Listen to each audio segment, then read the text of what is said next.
Morning people, part 7 of the camper trailer build. Huge learning curve this morning.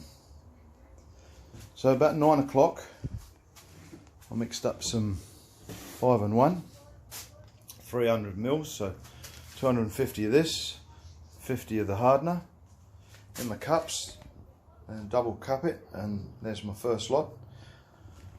Rolled this front panel on. And I've done this one because I'm not too stressed about this panel. It's a practice panel. I need it to adhere and be strong, but I'm not overly bothered about the look because I am prepared to paint it if need be, if it doesn't look fantastic. And I don't think it does already because there's a black line through there which you can't see, couldn't see in the ply earlier, but it's highlighted with the epoxy soaking into it. That's maybe a tongue mark off a forklift, something like that. And when you buy your sheets from the hardware store, people, you can't see a lot of this stuff. The light in the hardware store, and they're stacked on top of each other on shelves, been put on with forklifts. It's a bit difficult to find some really nice pieces. And this stuff highlights everything. I've got a few. Okay, so I did the first lot, as I say down there, just like somebody left some advice. Just leave it when it's all tacky, my gloves, and take it all off. Just leave it till it goes hard tomorrow. Then put it in the trash. Second lot, I mixed up 600. So 500 of this and 100 of the hardener. Put the cloth on. Just held the cloth at the top with a little set of crocodile grips, and then wet it all in. Now, I think what I've bought off the internet is this cloth. 10 meters of this by a meter is just really, really thick, too heavy. So it gave me a lot of trouble. When I put it on. I've mixed up the resin, and rather than try and, no way you'd paint it on, I rolled over it first time, and then I've used this spatula, some wallpapering smoother. I'm a plasterer by trade, and I've done a lot of painting and decorating as well in my years of renovating, and I was literally troweling resin as hard as I could through this mesh, which I believe is too thick. I've got a few little white marks, which they're the only things concerning me, and I've pushed and pushed and pushed, and when I've gone over it, there's no air behind them. I just hope there's no air releasing from the timber, from the ply back under the cloth, because I would hate to have to pull it off. I know I'm going to have to. I did envisage rolling round the corners where I'm going to have my beads on it in the end, but it's just really thick. This one was hard, and I'd got a reasonable round. This one was difficult, reasonable round here, and of course the fillets on the underside. So I've gone over and up, and I've pushed and pushed and pushed with the brush along that line. There's a few lines in the glass and the cloth. That's just the quality of the cloth come on the internet. Obviously not nowhere near horses for courses. I suppose you can get really good quality stuff and average quality stuff, and I think that's too thick and was folded. Didn't come in a metre long. They'd folded it so it's got 2 creases in it that I've had to push out.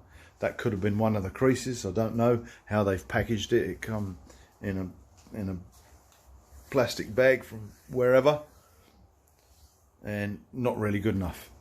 But I'm not stressing too much about this. As long as it takes and goes hard and sticks, I'm willing to paint this front end. I'm building the big tongue box. There's the base, that's form ply. That's going to be screwed down to a couple of bars I'm going to have welded across here, and I'm going to build the fridge box. Is going to be about 800 high, 2.5 feet. nearly 900, nearly 3 feet, 800. Yep, just 4 inches short. And I'm hoping to have a bit of a curved top on it, or curved corners with 4mm ply. As long as I can get some nice ply on that, that will come up this sort of height and cover most of that. So if I have to paint that with a stone guard black or something, I don't mind. I really don't mind doing that. As long as my pop top that will start up here is in timber, and this big box is in timber, and I can make a reasonable job of these sides, then I'll be pretty happy. Now, oh yeah, the hatch, there's the kitchen hatch. It's all sanded off. I put fillets in this corner. That's the white filler you can get to put in them, not sawdust. That's gone absolutely rock hard. I'm amazed how hard this stuff goes. Really am, it's incredible. Put some of the insulation around. They go all the way down. That was the other evening, I was doing that. Put all them in. So I get my Peroni bottle out of the way. They're not sponsoring it, so they're not going in it. This will be my bed. That section up there I've left out of the bed floor because that's above the kitchen, and I want to get the big long kitchen sliders screwed in all the way back before. I don't want to crawl through the little hole to try and do it, so I'll do it from the top as well when I make the drawer up. So this will be the front part of the bed, and this is the bit I'll have. I'm going to put this on a hinge on that there, and some gas struts just to lift this with the mattresses on, and this will be the storage. As I've said before, battery will be in that back box, these front two are storage, and that bin under there has got the spare in it. So that will sit like that. Doesn't matter if it's got a few little holes. This is a 1200 sheet, and that up the end will be 600, so actually this is a bit less than 1200. Got a couple of little gaps, but that's good for airflow under the mattress, I believe. A lot of the beds are slatted, so I don't think a few little gaps like that will matter if I can put it on the hinges and gas struts. I brought it in a couple of inches off the side, 38mm, and then my tongue and groove can come down about 10mm, 8mm out maybe. Got a little bit of wiring to get done before I do that, so I'm not too pushy about that. Bit more insulation to come around here. Fly screen door to have made. It's a window size fly screen, so it won't have any hinges or anything on it. It will just be a panel that I'll pull along. What else did I do? No, the bottom section, I've got my face on my drawer. I'm just going to fill the holes and paint this in a stone guard or rubber guard sort of thing. Put just a rope handle through here to pull in and out. I gave it a coat of boat varnish in the inside just to protect it a bit, and on the tops. So that just slides in there. That's on them blue sliders. They're a lot cheaper than hinges. That's about 1200 deep. They're about 20 bucks for them too, and that slides fairly easy on that. One hand, no problem. Big bin there. That misses, folds up, locks that away. So a bit of progress. Can't believe this fiberglass.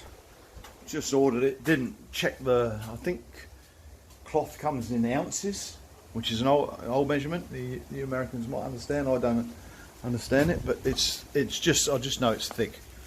So be aware of that if you order stuff online, eBay and places like that. This come good. I ordered that online. That was good. It's been magic so far. Well, it certainly has with the fillets. This is the first sheet I've done.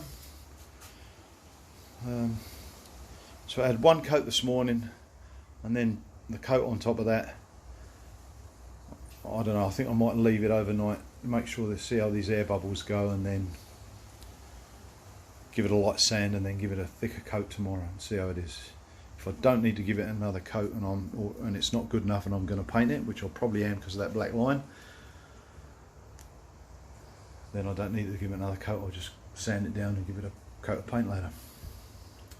Alright, that's part 7. Bye for now.